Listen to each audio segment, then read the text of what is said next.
looks like we're all kind of settled in here, so we'll get rolling. Camera's rolling. That's good. I am Joe Saunders, and this is Backcountry Nutrition. Today we'll dive into what goes on for your belly in the woods.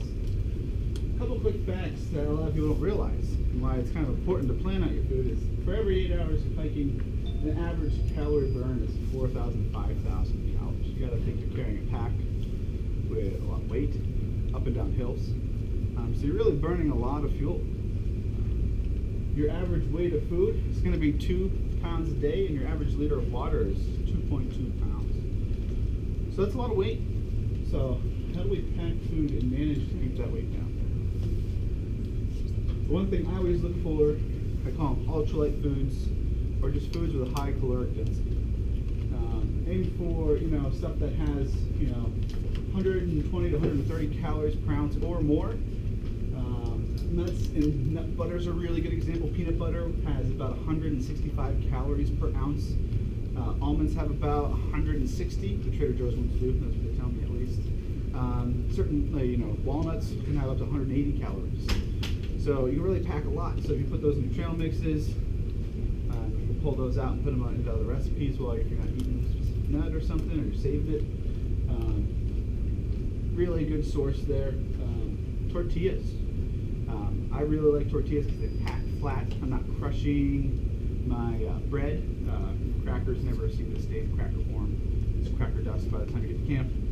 So they're really easy to manage. And then I can use that with peanut butter. If I did 3 ounces of peanut butter, a tortilla, I've got almost a 400 calorie snack right there. Or something for lunch. If I make 2 or 3 of those, then I have 1,000 calories. It could be dinner almost if you want to be a peanut butter and tortilla person. Flour or pork?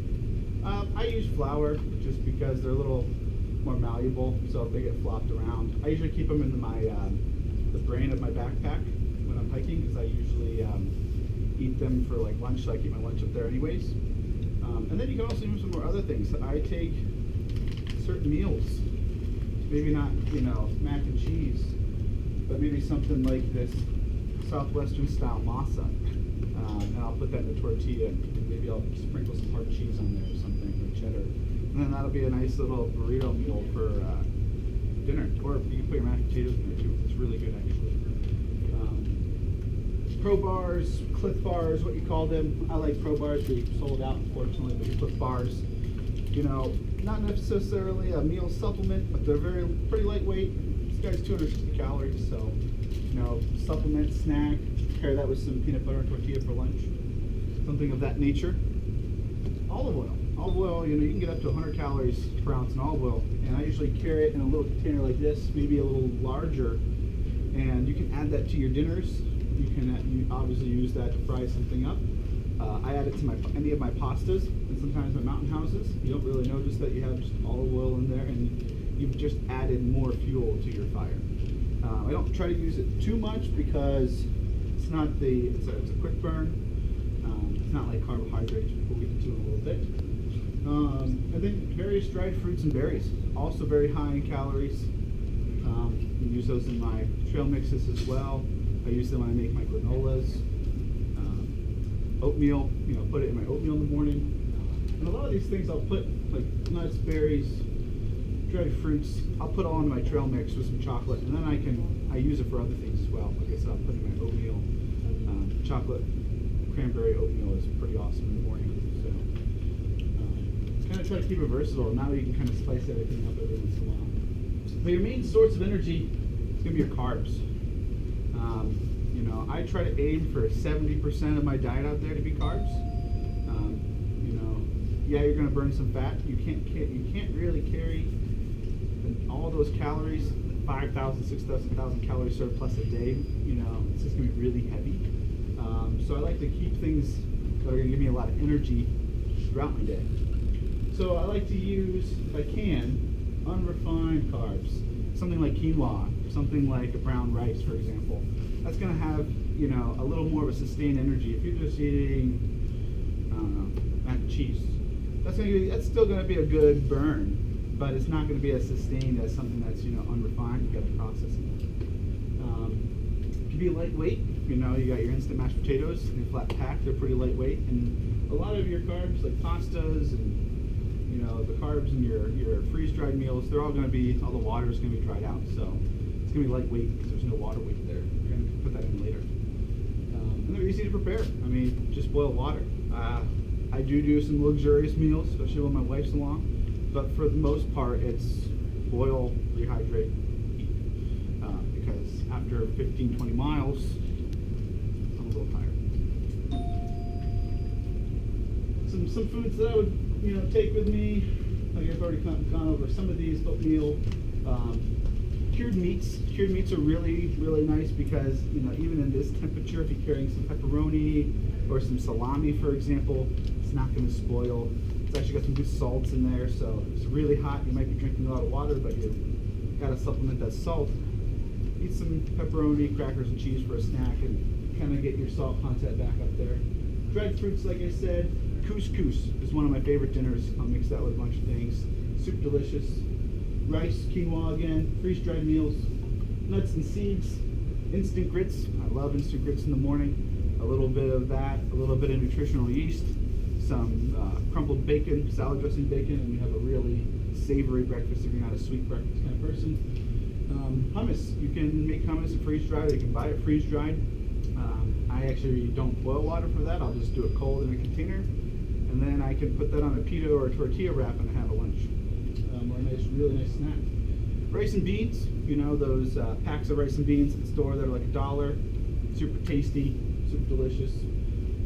Nor's pasta size. You can pack 2 or 3 of those. You have like a billion flavors, so you can find something you like. Super cheap. You can usually find them at any convenience store, even a gas station a lot of times. So if it's the last minute thing, or maybe you're on a longer trip and you need to resupply, you know, it's not the most nutritious, but it's carbs and calories in. Instant mashed potatoes, like I said, they're one of my go-tos. I use those with other things. Sometimes I'll make one of these and I'll make potatoes. I'll put the potatoes in it and then I'll make it all together and make like a bomb of awesome food. Another thing, hard cheeses. I forgot to mention those as well. Cheddars and stuff like that. They're going to keep very well. You know, they're going to get a little slimy, a little soft, but they're not going to go bad on you. You know, don't bring your ricotta or your mozzarella. That might not do as well. Just try to keep them hard cheeses. Really briefly, I just want to talk over cook systems. Because, you know, that kind of determines what you're going to eat. So I'll go down the list here. Your most popular stoves are going to be canister stoves. They're very compact. This one's about 3 ounces. They're anywhere from about 1.5 ounces to 3 ounces.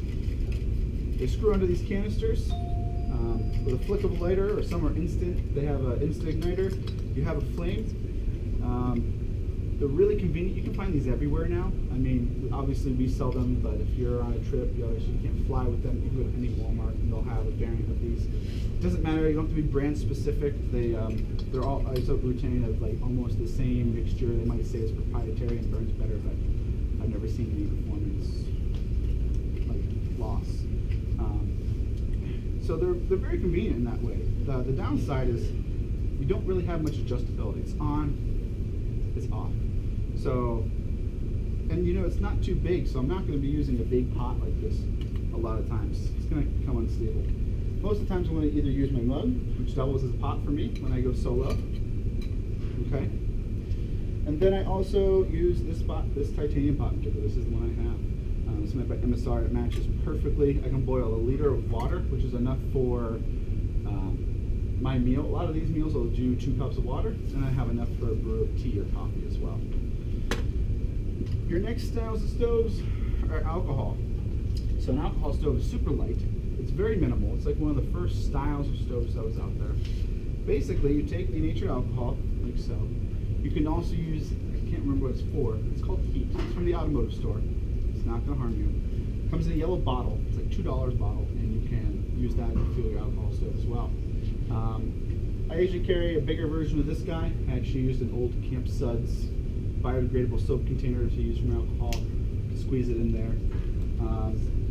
There's no sound.